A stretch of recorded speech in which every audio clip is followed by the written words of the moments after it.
Olá, Floripa, olá, Brasil, olá, mundo, eu estou aqui, André Patunas, este é o programa Vida Inteligente, no último programa do ano difícil de 2022, mas que nós conseguimos chegar aqui, apesar dos percalços, de todos os problemas, conseguimos ser sobreviventes, digamos assim, sobreviventes mesmo, porque foi questão de sobrevivência.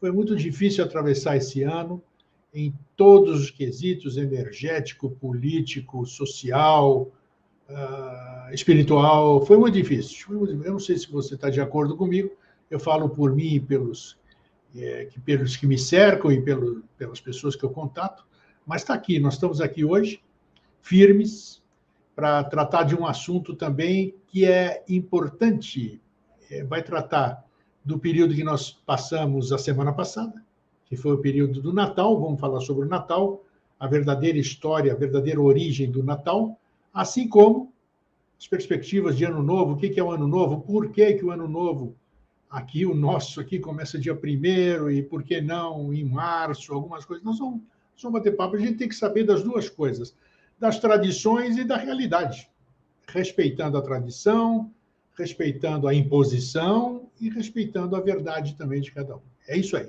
E para isso trago meu amigo e irmão Paulo Iannuzzi, que todos vocês já conhecem, da Escola Pilares de Hermes. Está aí o crédito no final da edição, vocês têm que visitar, têm que frequentar. É uma escola seríssima, de muitos anos, muitas décadas. Eu estou sempre aqui divulgando porque vale a pena. E aí, Paulo, como é que você está? Tudo bem? Olá, querido, como vai? Tudo bem? Tudo Muito ótimo. bem, obrigado. E você? Beleza. Prazer em receber você novamente aqui no Vida Inteligente, que é certeza de papo bom e informação fidedigna e informação boa. O prazer e a honra sempre são meus. Agradeço mais uma vez o convite e especialmente a todos aí que nos prestigiam, nos apoiam e apoiam, estão sempre ao lado desse trabalho magnífico de tantos anos do Eustáquio. Muito obrigado. Aí. Todos nós fazemos aí, né, Paulo? Cada um no seu quadrado, como diz aí, né? Cada um fazendo a sua parte já está bom demais. Isso que é bom. E o importante é que a gente também se confraterniza, conversa, troca ideias, e é isso que é muito bacana. Isso é que é a fraternidade. O resto é conversa fiada, vocês me desculpem, tá? Então, é verdade. É isso aí. Então, Paulo, é muito bacana a gente falar sobre isso, a origem do Natal, que todo mundo festejou, nós também festejamos a semana passada, né? Aquele dia o congraçamento e tudo. Hoje, para mim, foi menos, como é que se diz? Menos mágico, né? Porque eu já sou adulto, já acabou o encanto, apesar de ter os netos, os filhos, mas, ao mesmo tempo, vem a lembrança das pessoas que já foram, e aí fica aquele conflito, né? Perdeu-se aquela coisa, mas, de qualquer forma, é uma data que as pessoas esquecem por um dia, pelo menos, 1 ou 2 dias, todas as mazelas e se confraternizam. Mas é bom a gente saber sempre de que existe uma história real. Qual é a origem disso aqui que eu estou festejando? Jesus nasceu no dia 25 de dezembro do ano 0. Né? O que é o Solis Invictus? Se a gente entrar na internet e procurar Solis Invictus, o que é isso aí? Então, é isso que nós vamos falar hoje. Paulo, você com a palavra, você conduz do jeito que você quiser. Obrigado, querido. Essa questão é muito interessante, primeiro dentro do que você citou, conforme nós vamos crescendo, amadurecendo e vivenciando experiências ao longo da vida, a gente tende mesmo a perder o encanto, mas não deveria, porque o espírito do Cristo, do grande mestre, do grande avatar, assim como todos os outros que vieram recolocar a humanidade nos seus trilhos, e o advento da próxima manifestação avatárica, né, que tem vários nomes, serve justamente para manter o nosso foco dentro do que realmente é prioritário, no nosso processo evolutivo, na nossa eclosão consciencial, na abertura do nosso chakra cardíaco, da ligação mente e coração, né? E tudo que envolve a nossa caminhada por intermédio da evolução das raças, raízes aqui nesse planeta, na quarta ronda planetária, sob justamente os auspícios de grandes mestres, de grandes manifestações do espírito da verdade, como já foi no passado, e agora temos, vez por outra, a última há 2000 anos, onde se comemora justamente não só o nascimento de Jesus especificamente, né, mas a manifestação avatárica do Cristo, uma luz real, verdadeira, para o mundo. E dentro dessa luz entra a questão dos soles invictus. Tá? Enfim, esse encanto e a nossa criança interior, que justamente se encanta, o processo de até, vou usar um termo aqui, utilizado por uma amiga minha, o maravilhamento, nós perdemos, ou esquecemos, melhor dizendo, a capacidade de nos encantar e nos maravilhar. E o Natal, né, o sentido do Natal, ele serve para que possamos relembrar esse processo de encantamento, de maravilhamento, nos entregando realmente o que é importante, para que isso vibre não só nesse período do ano, mas o ano inteiro. Isso. Porque isso é a real e verdadeira constante do processo humano, e não essas fugas, essas confusões, essas ilusões, esse grande maia que a maioria das pessoas vive, principalmente agora, em final de Kali Yuga, em transição de eras, né? Mas que se faz necessário justamente para que quem realmente busca algo mais tenha o discernimento necessário para que, de forma consciente, e não mais por tentativa e erro, como tem acontecido até então na evolução da humanidade, seja esta o processo consciente e meditativo, a tônica para o milênio que entra. Que já entramos e que vamos continuar mais lá para frente, que seja a tônica desse terceiro milênio. Tá? E, em cima disso, dentro do que você mencionou, o que está em verdade, né, sobre essa questão do Natal, do 25 de dezembro, etc., independente do que realmente seja ou que deixe de ser, considero importante mantermos vivo esse encantamento que o Cristo no Natal nos traz. Mas, enfim, atrelado ao 25 de dezembro vem, por convenção, o Ano Novo, em 1º de janeiro, que já teve várias datas. Isso depende muito, ou melhor, dependia muito da sazonalidade, né?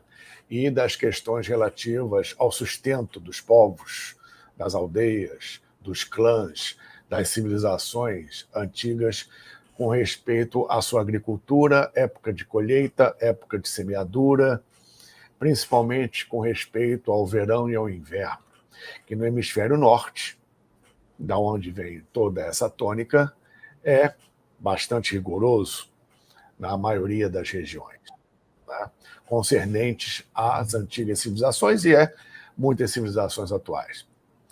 Enfim, isso é uma tradição muito antiga, que você encontra, por exemplo, né, vou citar aqui alguns exemplos, encontra no Atharva Veda. O Atharva Veda é um compêndio de hinos, e um desses hinos está... Isso é dentro do Rig Veda, um capítulo do Rig Veda, onde estão inseridos os Upanishads. Opa. E no Atharva Veda, especificamente, nós temos o Surya Upanishad, que é o Cântico do Sol, né? E, a exemplo dos Vedas e da antiga Índia, as outras civilizações, especialmente a egípcia, junto com os Vedas, não veneravam, como já foi dito aqui em outras lives, não só por mim, o sol físico no céu, que é um arremedo físico do verdadeiro sol, do grande Logos, da grande consciência divina manifesta para a evolução da vida nesse sistema e as suas respectivas hierarquias.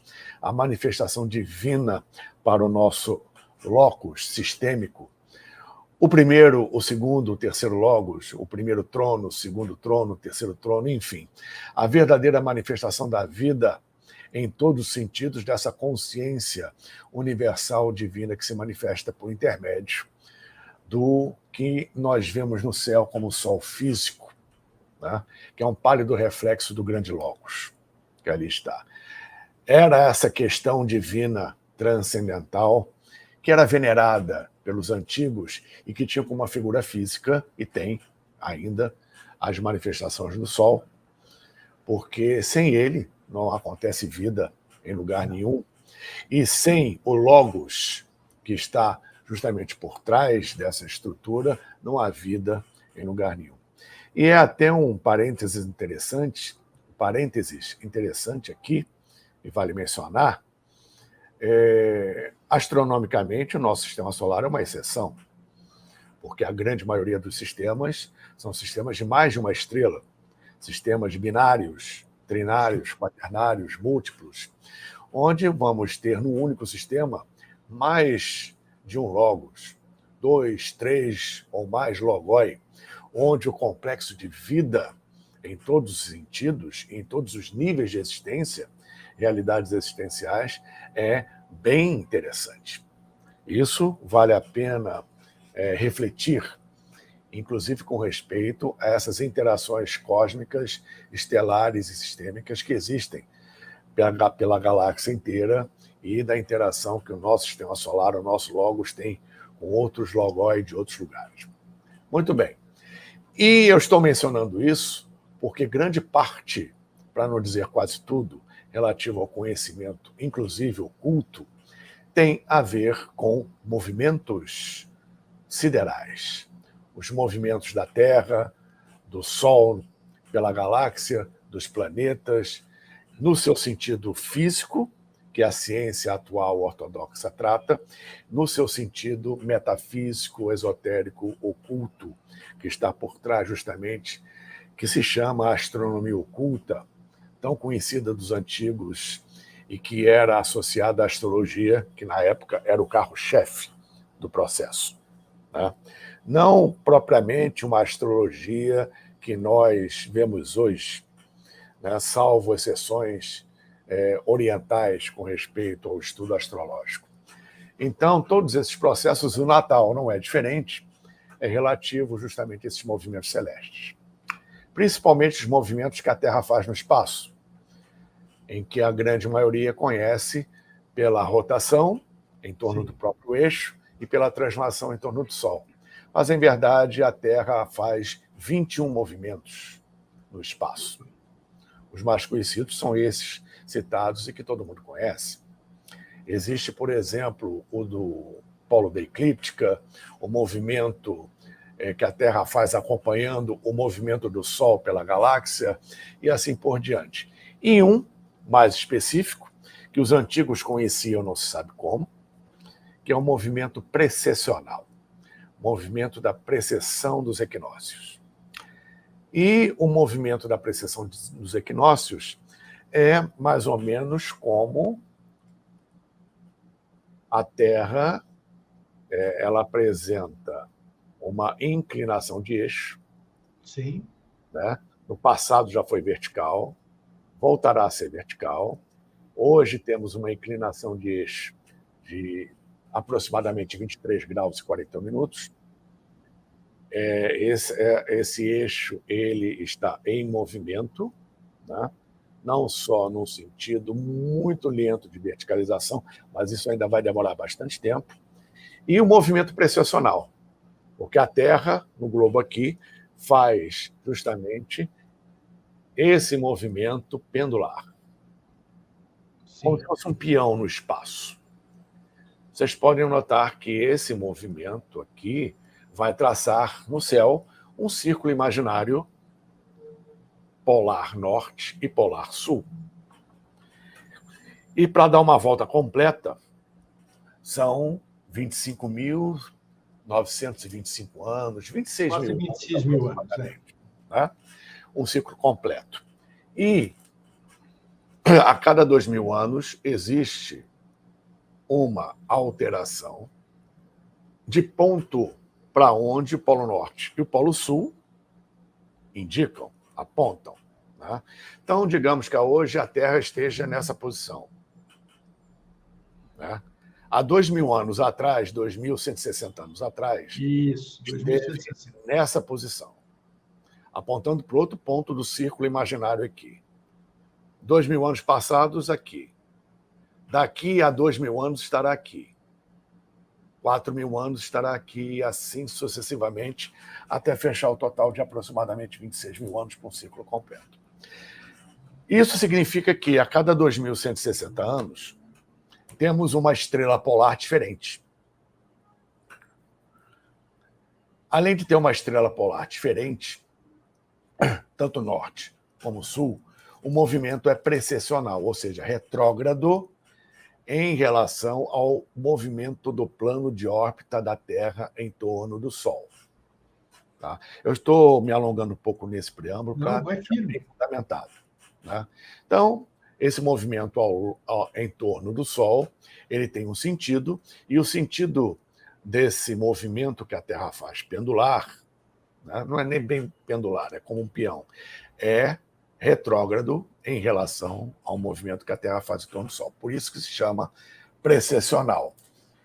E o efeito do observador da superfície da Terra, quando olha o nascer do Sol, é justamente a cada 2.160 anos o Sol nascer numa constelação zodiacal diferente, retroagindo por causa do movimento precessional. Conhecemos a ordem das constelações zodiacais, e, convencionalmente, Áries, Touro, Gêmeos, Câncer, Leão e assim por diante. O movimento precessional, a cada 2.160 anos, vemos o Sol nascer no movimento retrógrado, que dá justamente início às chamadas eras. Por isso que o momento atual, muito mais que uma transição planetária, é uma transição de eras. Estamos passando da era de Peixes para a era de Aquários. Por quê? Convencionalmente, o chamado ponto vernal, ou primeiro ponto de Áries, que é o equinócio de 21 de março, né, em que a astrologia convencional ocidental coloca como ponto de Áries. Quando você olha para o Sol nascendo em 21 de março, ele não está mais na constelação de Áries, ele já está há muito tempo na constelação de Peixes, ou se já não entrou, na cúspide de Aquários. Tá? Estamos saindo da era de Peixes e entrando na era de Aquários. Pouco antes do advento do Cristo, há 2.000 anos, a Terra entrou, pelo movimento precessional, na era de Peixes. Antes da era de Peixes, era de Áries. 2.000 anos antes da era de Áries, era de Touro, e assim sucessivamente. Por exemplo, no Antigo Egito, isso era venerado, cultuado, comemorado. Tanto é que na era de Touro, no Antigo Egito, eram feitas as comemorações e o culto ao touro Apis. Isso. A representação era o touro. Temos isso nas figuras representativas dos hieróglifos, dos relevos, dos papiros, das esculturas. E 2.000 anos depois, quando o movimento precessional indicou justamente o nascimento do Sol na constelação de Áries, em 21 de março, no dia do equinócio, passou-se no Egito a se cultuar o carneiro Amon, o deus Amon representado pelo carneiro. E o carneiro, que na sua representação em termos astrológicos vem do Egito, concernente à constelação de Áries, era o animal cultuado. Tanto que, a final da era de Áries, temos justamente o carneiro imolado no Pessach, a Páscoa judaica, a partir do Êxodo, né? onde Peça significa pulo ou passagem, por sobre a casa que foi marcada pelo sangue do Cordeiro.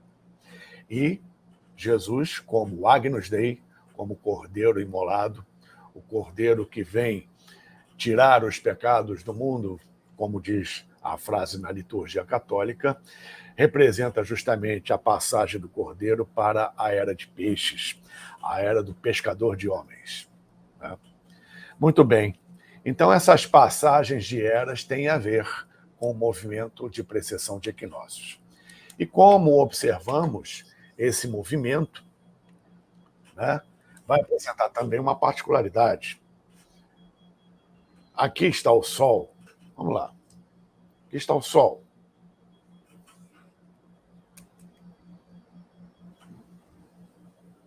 Aqui está a Terra, com seu eixo. Acho que não dá muito para ver, porque o fundo não está legal. Com eixo para lá. Ela vai girar em torno do Sol. Esse exemplo aqui não está muito legal por causa do vídeo aqui. Mas está dando para entender, sim. Pode seguir. Então, por exemplo, aqui nesse momento, imagine o planeta,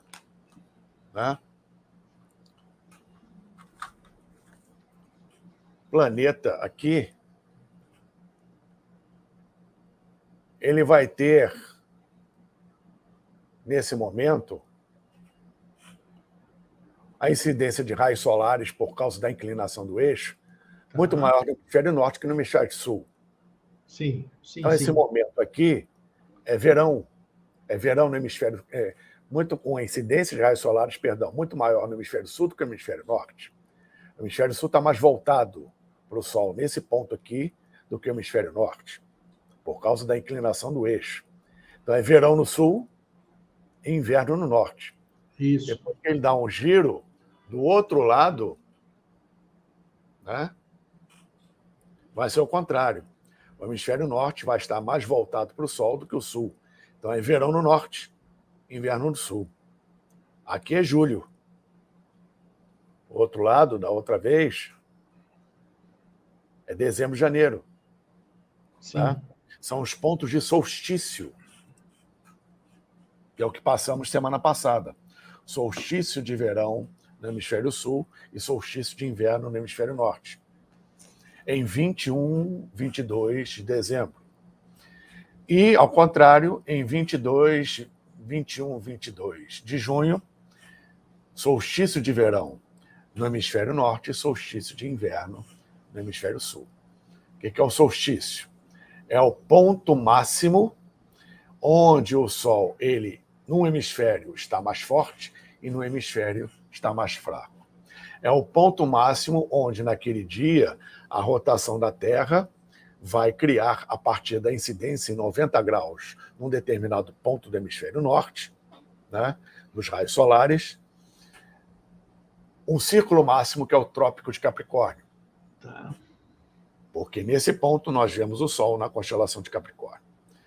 E, no meio do ano, o solstício do meio do ano é justamente o contrário. Nós temos uma incidência em 90 graus dos raios solares em um ponto específico do hemisfério sul. Na rotação da Terra, durante aquele dia, vai traçar um círculo máximo chamado Trópico de Câncer, porque naquela posição da Terra, quem olhar o Sol vai vê-lo na constelação zodiacal de Câncer. Aí é que está a grande questão relativa ao hemisfério norte e ao solstício de inverno para o hemisfério norte. Que com a entrada do inverno eram armazenados, era um momento importante para o armazenamento do alimento, da colheita, para passar o inverno. E eram feitos os festivais, não só dos solstícios, dos equinócios, os chamados ritos equinociais e ritos solsticiais, lembrando que equinócio é justamente o ponto onde a incidência de raios solares em março e em setembro é igual nos dois hemisférios.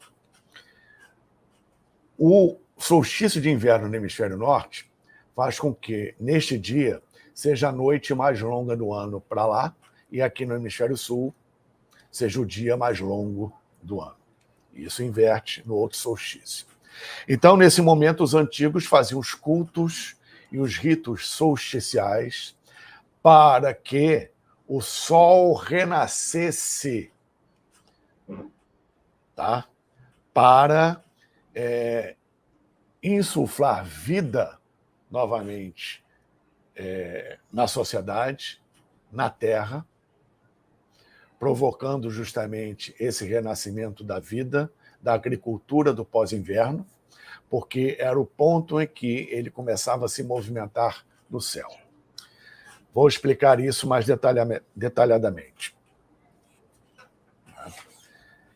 Em termos astronômicos, no solstício, o observador aqui da Terra, ele vai olhar para o Sol em relação ao equador celeste.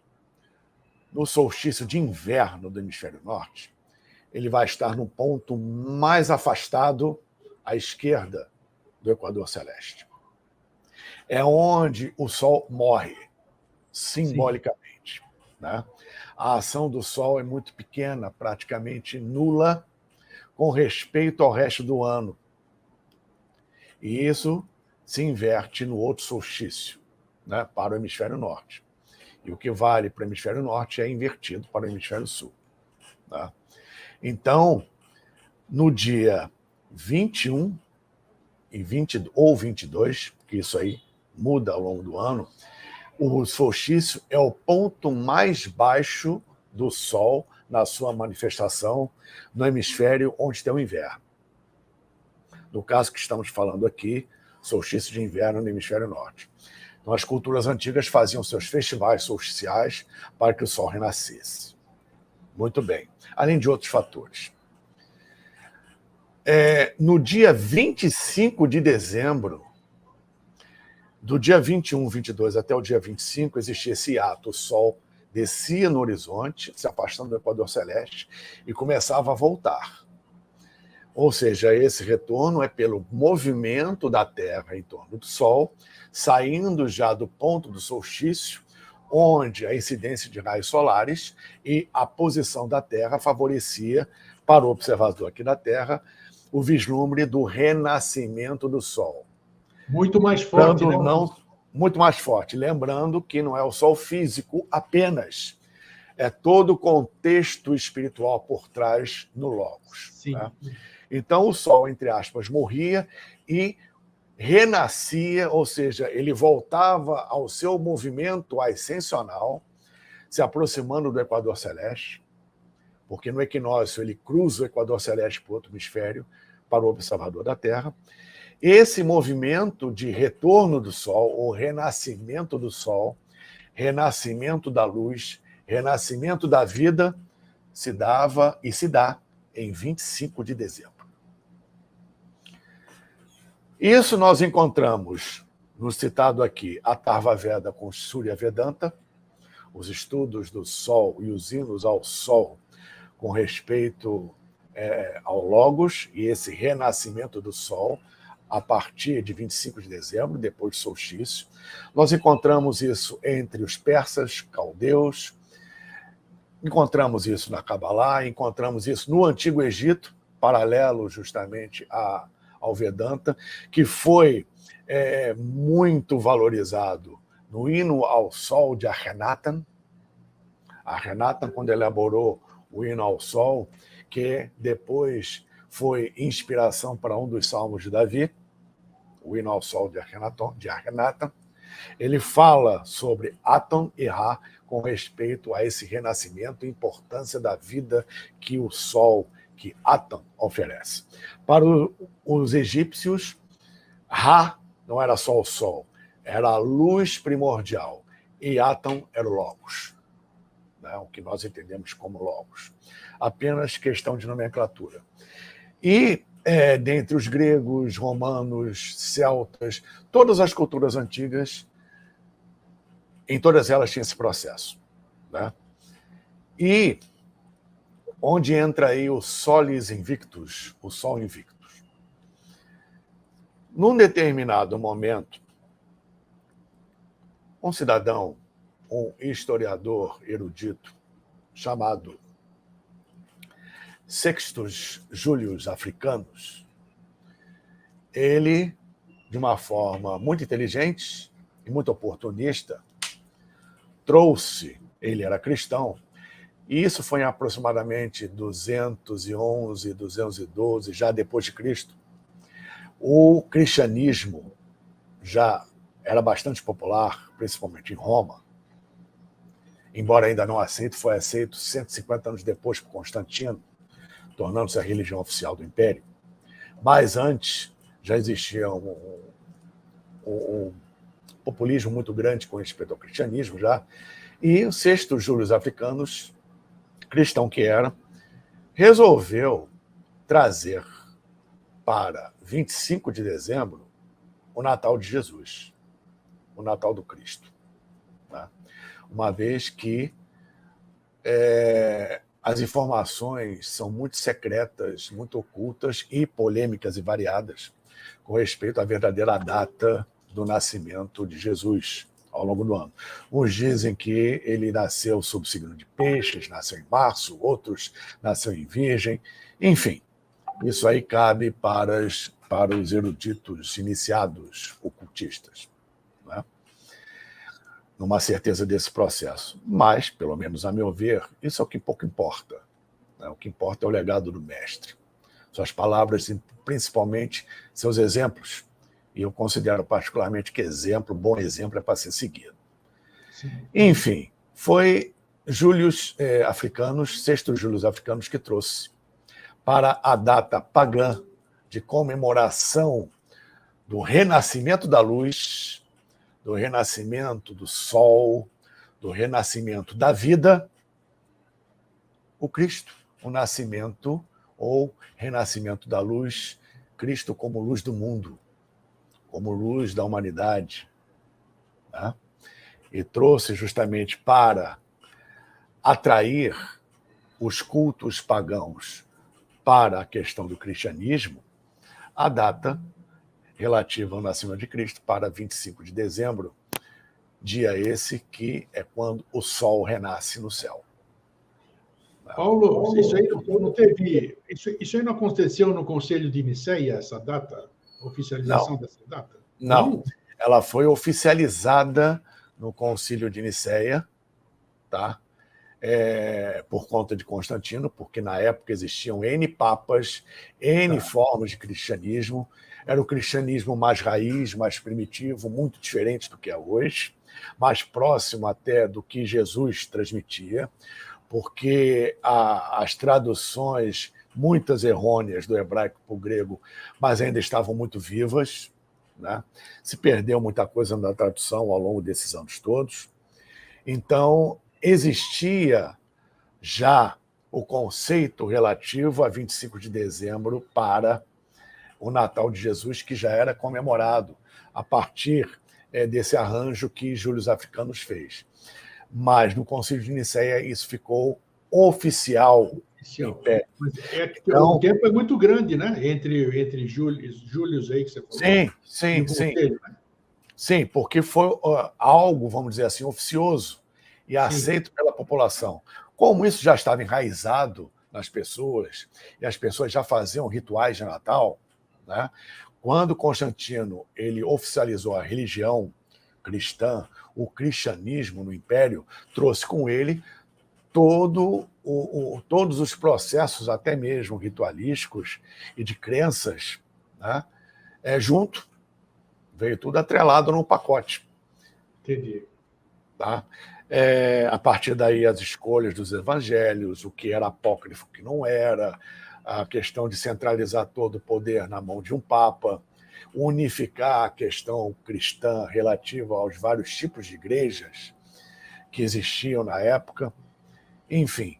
E dentro desse pacote veio o conceito do nascimento de Cristo, uma vez que era já naquela época era incerta e polêmica a questão da verdadeira data do nascimento de Cristo, que somente alguns meios realmente bastante ocultos, esotéricos, alguns deles tinham. Né?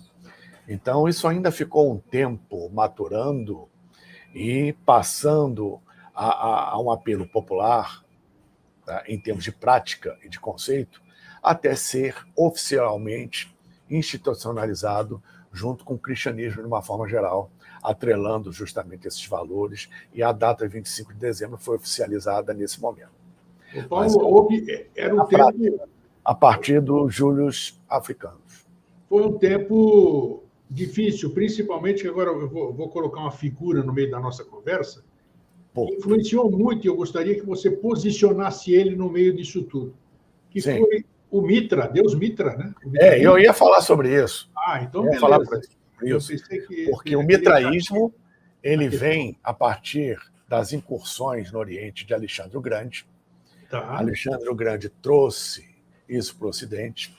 Isso, com o tempo, foi aumentando, muito, popularizando, até que, quando chega em Roma, ele passa a ser um culto. Principalmente porque Mitra tem uma representação de Mitra segurando o touro pelos chifres, é da onde vem a frase segurar o touro pelos chifres, porque existe até uma estátua em um relevo representativo, além de vários mosaicos romanos, desse culto caldeu e persa que chegou ao Ocidente, de Mitra segurando, domando um touro pelo chifre. Né? E isso, Mitra era ligado muito ao culto militar. Tanto que era um culto muito apreciado e dirigido pelos legionários romanos, pelo exército romano. Né? Era o culto favorito e principal dos legionários em Roma. E deu origem, justamente em Roma, ao chamado mitraísmo.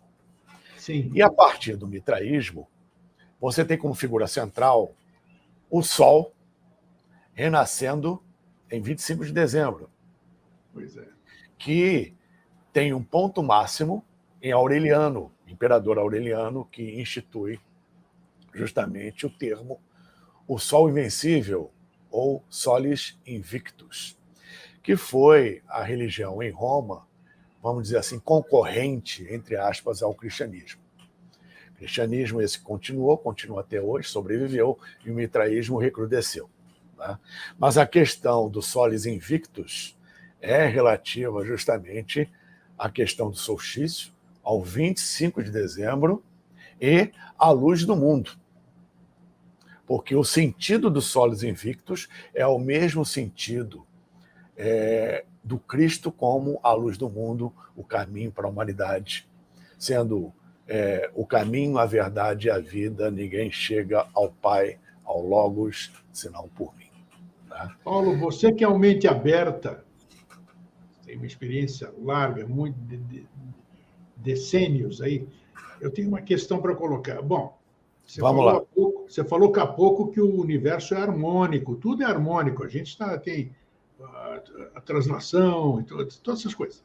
A partir do momento, e o ser humano estava em consonância com o universo, vamos dizer assim, a partir do momento que ele idolatrava, adorava o sol, ele compreendia uma coisa cósmica, natural, que é harmônica e tudo. A partir do momento que a cabeça dele, ou o culto dele, é desviado para um aspecto religioso, de um avatar, de um bodhisattva, de um iniciado, de um enviado, que é, no caso, Jesus, vamos dizer, não começa aí, qual é o seu ponto de vista? Eu tenho curiosidade nisso, não começa aí um desvio da nossa direção, digamos assim? A gente sai do harmônico, do cósmico, de tudo aquilo lá, para o aspecto religioso de idolatria, de adoração.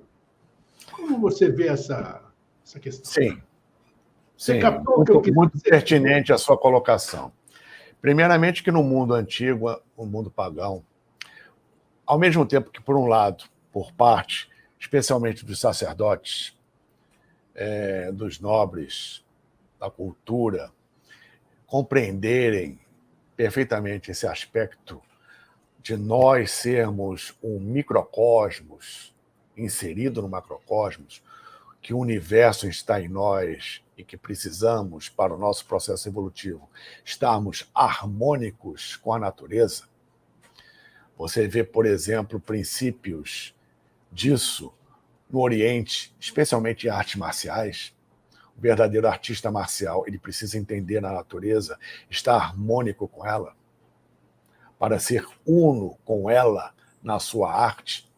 Por isso que você tem na China antiga, principalmente no famoso templo Shaolin, onde se aprendia o Kung Fu, que é a mãe de todas as artes marciais, os estilos relativos à natureza, o estilo do louva-a-Deus, o estilo da águia, o estilo do tigre, né? São estilos de harmonização interna que se transformam em luta, vamos dizer assim, em arte, justamente harmonizado com a natureza.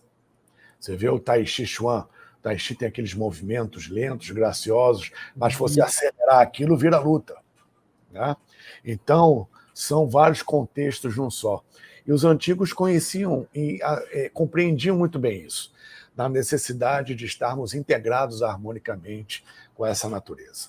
E uma forma de respeitar, se harmonizar com pontos específicos ao longo do ano ou ao longo de anos dos movimentos celestes que abrem realmente portais, que abrem fluxo de energia diferenciado em níveis que a ciência atual ainda não compreende, mas compreenderá, voltaremos a um estado de compreensão que já tivemos. Essas datas... Você acredita nisso, de que nós voltaremos ao estado de compreensão que nós já tivemos? Sim, é a tônica para a próxima raça. Seremos uma humanidade diferente, né? Em termos evolutivos, compreendendo o que os antigos compreendiam e aplicando isso já numa espiral ascendente. Mas isso, obviamente, essa nova era não é para agora, claro. Mas o processo já começou, já foi detonado.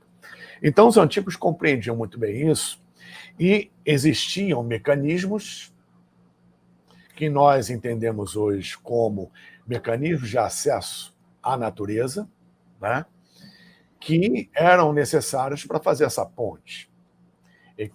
Mecanismos de manifestação de forças energéticas para criar ambiência para essas conexões, principalmente internas, de nossas outras realidades existenciais que temos dentro de nós mesmos. Da mesma forma que o planeta as tem como ser vivo de dentro para fora, né?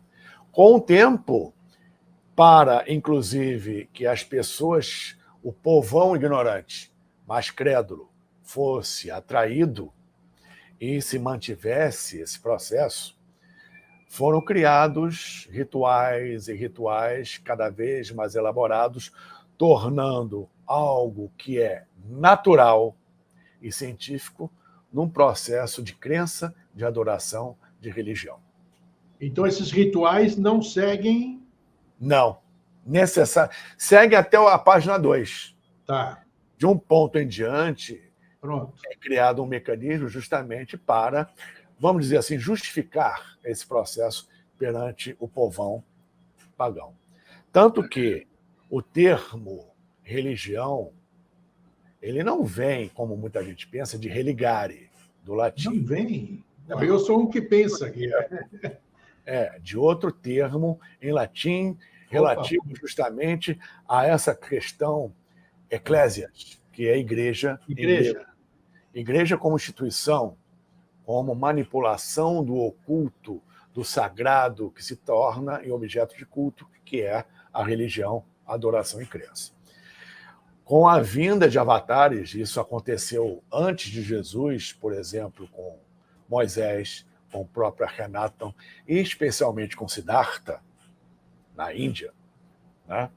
Cria-se em torno, como foi criado em torno de Jesus, cria-se em torno de uma figura dessa que compreende e transmite as leis naturais, tanto que Jesus disse, vocês farão tanto ou mais do que eu.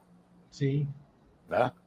Porque é um processo natural, evolutivo, da sociedade em geral, chegar a um nível que ele já chegou há muito mais tempo que nós. Então, e ele é enviado, justamente, como manifestação do Espírito da Verdade, exteriorizando o Cristo, para que nós, principalmente, nos identifiquemos com o Pai dentro de nós e possamos agir dessa forma em relação a nós mesmos e ao nosso próximo, ao nosso entorno. Então, o aspecto da mensagem do trabalho do Cristo, como tantos outros avatares, né, não tem um fundo ou um cunho religioso. Esse cunho religioso, como nós conhecemos hoje, como você citou, foi criado em torno disso, como foi criada uma religião em torno do Buda, como foi criado um processo religioso em torno do Cristo, e, com o tempo, muita coisa foi distorcida, deturpada ou convenientemente adaptada. Perfeito. Tanto que existe dentro do cristianismo um contexto atual bem diferente do cristianismo primitivo, chamado cristianismo raiz, né? Para mim, quem tem raiz é árvore, mas tudo bem. Que era mais próximo do que Jesus transmitiu, realmente, do que Jesus fez. Bem diferente do entendimento de Jesus hoje, que parece algo grandioso, mas é pequeno perto do que Jesus fez, do que realmente foi o Cristo manifestado em Jesus. Então, dentro do que você citou, tanto na questão pagã como na vinda do Avatar, qualquer que seja ele, existe toda uma criação das pessoas no entorno daquela figura que é adorada, idolatrada, que não podia deixar de ser, mas criam-se mecanismos nesse entorno onde aparecem ritos, aparecem dogmas, aparecem até mesmo manipulações em torno da capacidade interior que nós temos de entrar em contato diretamente com o Pai e nos harmonizarmos com a natureza, sem necessidade de sacerdote, de ritual e etc. e tal. Né? O ritual é importante porque é um agente disciplinador. Sim, concordo. Porque a nossa mente, o nosso comportamento, ele ainda não é disciplinado o suficiente para entrar a bel prazer em contato com o que se deve, principalmente com o nosso interior. Então, nós ainda, em termos evolutivos, precisamos desse aspecto ritualístico. Né? Concordo. Então, tudo isso é criado com o cunho religioso.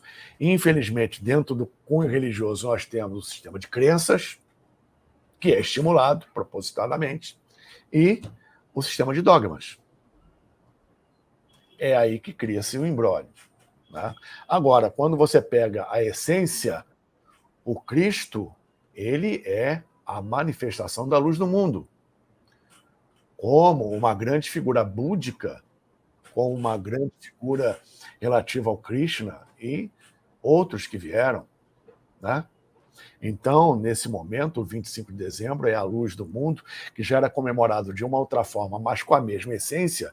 Ou seja, Jesus não veio trazer nada de diferente. É interessante isso, só queria fazer... Atiçar o processo que estava sendo perdido, deturpado, né? E tendo virado já há muito tempo um próprio sistema de crenças, dogmas e de superstições. Que Jesus... é uma outra questão séria. Superstição dentro de um processo fanático, dentro de um processo distorcido do entendimento, diferente da verdadeira superstição, entre aspas, que é a compreensão de mecanismos da natureza que os antigos egípcios, os antigos hindus e vedas conheciam muito bem, além dos tibetanos, principalmente da civilização Samsung aos pés do Monte Kailash. Né? Então, muita coisa fica perdida e o momento agora também é de fazer esses links, essas conexões de elementos que aparentemente não têm nada a ver, mas que estão totalmente interligados e complementam um ao outro. Paulo, a gente percebe, você está falando de Jesus, para corroborar, tem gente até que duvida da existência de Jesus, né? De que ele tenha nascido, que não é folclore e tal. Mas todas as... Aí eu me dou o direito a perguntar, e Moisés existiu mesmo? Perfeito, agora isso é que eu quero pegar. A Renata não existe mesmo? Tem registros, tudo bem, etc. Isso aí que eu quero chegar. Outras tantas figuras aí. Por que pegam no pé de Jesus? Se você pega o filme que você deve ter assistido, assisti os 3 filmes, o Zeitgeist, né? O Zeitgeist, sim, Zeitgeist.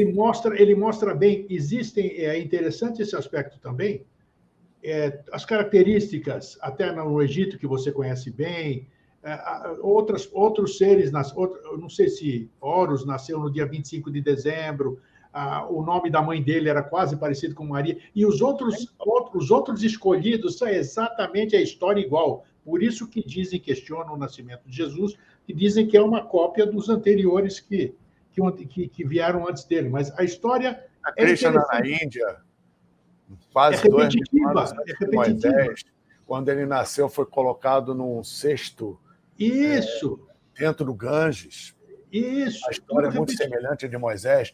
Ou seja, nós temos aí, realmente, você tem razão, por trás da manifestação mesmo dos avatares, temos elementos ao longo do tempo para justamente corroborar o que eles vieram Curioso fazer. isso, Não que tenha realmente acontecido daquela maneira, claro. mas tem todo um processo que vem por trás, né? Até a estrela de Belém.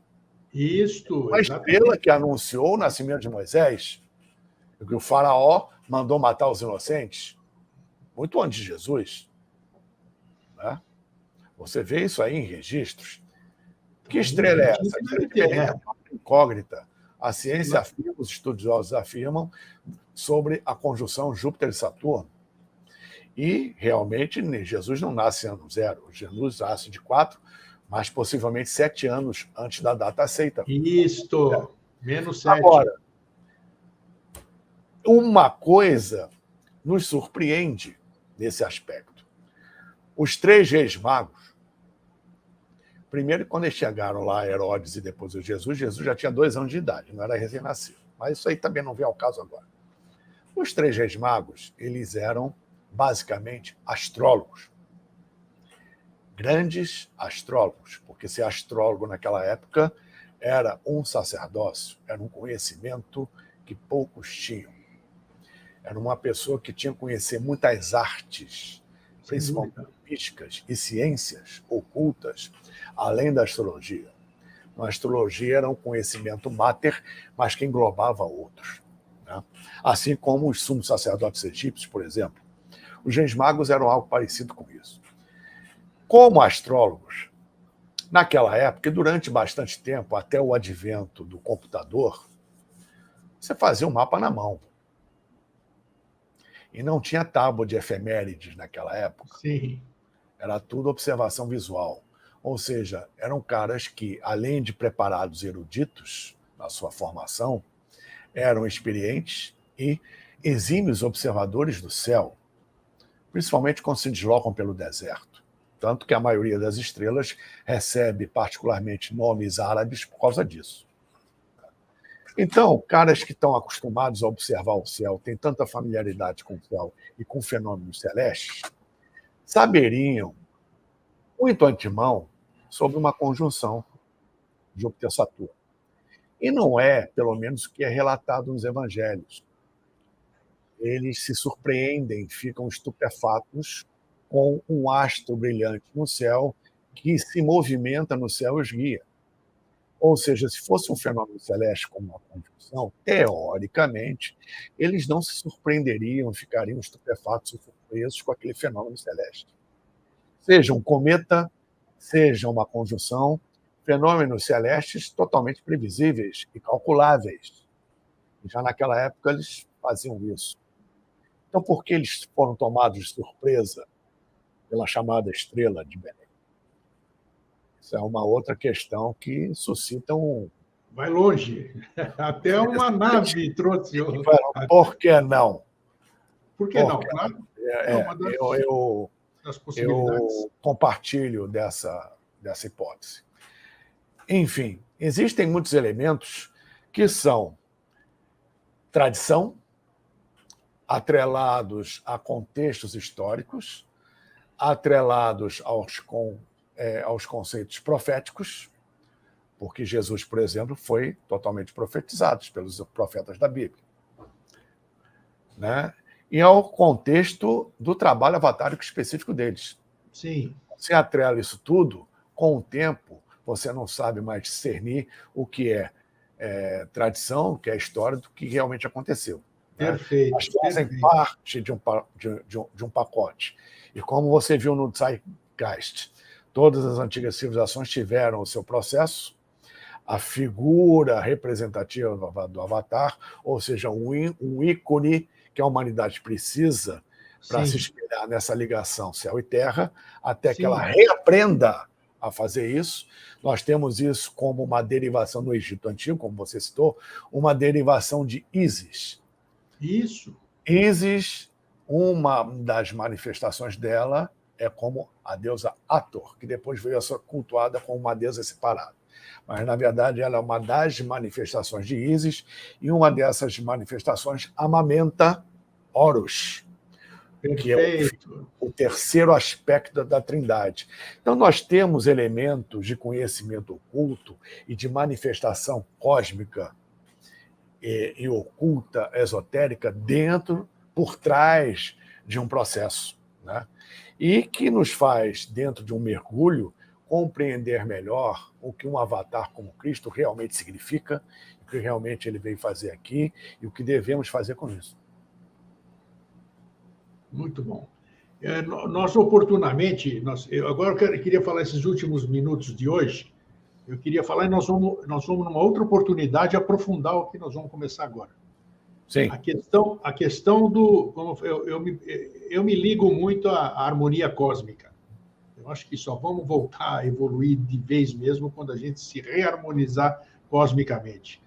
Então, nós estamos agora, depois de amanhã, as pessoas estão nos assistindo hoje, daqui a 2 dias, nós estamos na quinta, sábado é passagem de ano. Passagem de ano. Essa passagem de ano também é fictícia. Sim. Não é, aí é que está, Paulo. Eu me questiono aí. A passagem de ano sempre se deu no equinócio. Então. Justamente ao ponto de equilíbrio das vibrações que recebemos do Sol, né? E por estar perto ao 25 de dezembro, convencionou-se, pela questão de datas até relativas ao Carnaval, à Páscoa, etc. E são sempre os papas, né, que arrumam esses troços. Sim. Calendário gregoriano, juliano. Calendários, exatamente, né? Então, 1º de janeiro, essa passagem de ano foi convencionada. Mas tem um motivo, que é baseado nos antigos e nos cultos pós-solsticiais, depois que o Sol renasce. Para que, depois que o Sol renasce, ou a luz do mundo renasce, e retoma o seu caminho no céu, né, você tem 7 dias, a partir daí, que compreendem uma preparação, por isso, 7 a gente sabe que é um número, né, mágico, místico. Então, 7 dias de preparação, como nós temos, por exemplo, os 10 dias do Yom Kippur, etc. Sim, 7 dias de preparação para o chamado rito de passagem. Nós temos os ritos de passagem, que são as iniciações. O que é uma iniciação? É um rito de passagem. Então, este rito de passagem é feito numa preparação ao longo de 7 dias, e no 7º, né, é feito o rito de passagem, sacrificial, inclusive, para que a alma adentre no aspecto da luz do mundo, o renascimento do Sol, que ocorre a partir do dia 25 de dezembro. Mas isso é questão de culto, isso não é trazido para a mudança de um ano para outro. Porque um rito de passagem, sendo uma iniciação, é uma mudança interna total que você se propõe de dentro para fora da sua vida, né? Então, é uma grande iniciação. Sim. E, a partir daí, foi trazido para essa data justamente a passagem do ano como um rito de passagem para um ano inteiro, a partir da retomada do caminho do Sol pelo céu. Então, na próxima oportunidade, gostaria que a gente conversasse exatamente sobre isso. Essa questão mística, iniciática, que você acabou de dizer, e da questão astronômica depois. Por que começa... Sim. Por que falam muito do 1º de março? O ano deveria começar em março. Então, é muito importante a gente precisa esclarecer Pois é. O que é iniciático, o que é galáctico, para as pessoas saberem discernir uma questão da outra. Festeja-se, é iniciático isso aqui, que nós vamos, depois de amanhã nós vamos passar. Você falou os 7 dias que seguem, isso aí é uma história. Agora, existe uma outra história que começa lá para frente. Né? Claro. Qual é a diferença disso? É isso que nós gostaria que a gente aprofundasse isso um pouquinho. A gente vai aprofundar. Aí teremos mais tempo para isso. A questão é que, independente de qualquer rito, quem faz o processo é você. Sem quem dúvida. faz o processo somos nós. Né? A partir do momento que a gente se abre para o sagrado, vamos dizer assim, sagrado no sentido do mais recôndito do eu interior em relação ao nosso Deus interno, né? A nossa retomada evolutiva, harmônica com a natureza, assim como está em cima, é como está embaixo, retomamos a nossa caminhada. Então, a grande questão, o grande desafio da humanidade e os problemas advindos disso, né, que existem por aí, foi dessa desconexão com o divino, com o sagrado, com o cosmos, com o seu verdadeiro eu, com o verdadeiro propósito de você estar aqui, de onde você veio, para onde você vai, que causa justamente um afastamento do Dharma, um afastamento da lei. Se você está afastado da lei, você não é nutrido pela luz. Pronto, você acabou de dizer aqui. Então, você tem que se virar sozinho, vai comer o seu pão a partir do suor do seu rosto. Então, essa reconexão divina é o caminho que todos, mais cedo ou mais tarde, terão que trilhar, a menos que, recorrentes numa escolha apartada da lei, obviamente passará por suas consequências, como muitos já passam por conta dessa desconexão. O negócio é tão interessante, só para a gente fechar, a gente está falando de precessão de equinócios. Sim. Muita gente gosta de padronizar, o ser humano tem essa tendência, e não mudar as coisas. O universo está sempre em mudança. Dalai Lama já afirmou, a única coisa permanente no universo é a mudança. Então, esses ciclos de precessão de equinócio vão fazer com que a cada 2000 anos você tenha uma posição de eixo diferente, uma estrela polar diferente, um olho de druva diferente que vai alimentar o seio do planeta, né? E as respectivas dimensionalidades S-alças do interior do planeta para fora. Né? E, consequentemente, com essas mudanças de posição ao longo do tempo, nós temos diferenças sazonais. Sem dúvida. Se vocês repararem, as estações do ano estão atrasando um pouquinho. Não é mais a mesma coisa que 50, 60 anos atrás, né? Que é um tempo muito curto, mas dentro do tempo mais largo da precessão de equinócios, ao longo de um giro inteiro, você vai ter, por exemplo, que hoje é inverno em dezembro no hemisfério norte e verão no hemisfério sul, já foi ao contrário, porque nessa posição aqui, a Terra, na mesma época do ano, já teve assim. Então, no passado, já foi inverno no hemisfério sul e verão no norte em dezembro. As provas estão aí, né? As datas de solstício e equinócio, ao longo desse tempo todo, vão alterando. O que já foi verão, outono, inverno e primavera nas datas que nós conhecemos hoje, nos períodos que nós conhecemos hoje, já foram em períodos diferentes do ano e voltarão a ser porque está tudo em movimento. Perfeito. A nossa vida está em movimento. Então, é isso que a gente tem que ficar atento. Não podemos ficar estagnados no nosso processo evolutivo. Né? Vamos aproveitar justamente para isso, para dar um tapinha na nossa bunda para ver se a gente anda. É isso. Vamos aproveitar esses 7 dias que você disse aí agora, né? Que são propícios, vamos dizer, para essa interiorização, tentar captar isso aí, tentar mudar, entrar no período novo ano aqui, vamos dizer, com uma outra consciência, digamos assim, pelo menos a vontade de captar isso. Paulo, desejo a você e a sua família e a todos os seus um feliz ano novo, um feliz sempre, como a gente fala. Isso. E que a gente possa continuar de mãos dadas juntos, não só nós dois, como mais inúmeros irmãos ao redor desse planeta, que se preocupam em levar conhecimento e trocar ideias, e a preservação nossa, da nossa espécie, do nosso planeta, imbuídos dessa consciência cósmica, que muita gente fala de consciência cósmica, mas não faz ideia nenhuma do que é a consciência cósmica, né? Então é isso que eu desejo a você e aos seus familiares. Te agradeço mais uma vez de participar conosco dessa celebração. Querido Eustáquio, eu que agradeço, retribuo os votos, meus desejos de um feliz ano novo, um grande rito de passagem para você e para todos nós, especialmente aqueles que nos ouvem.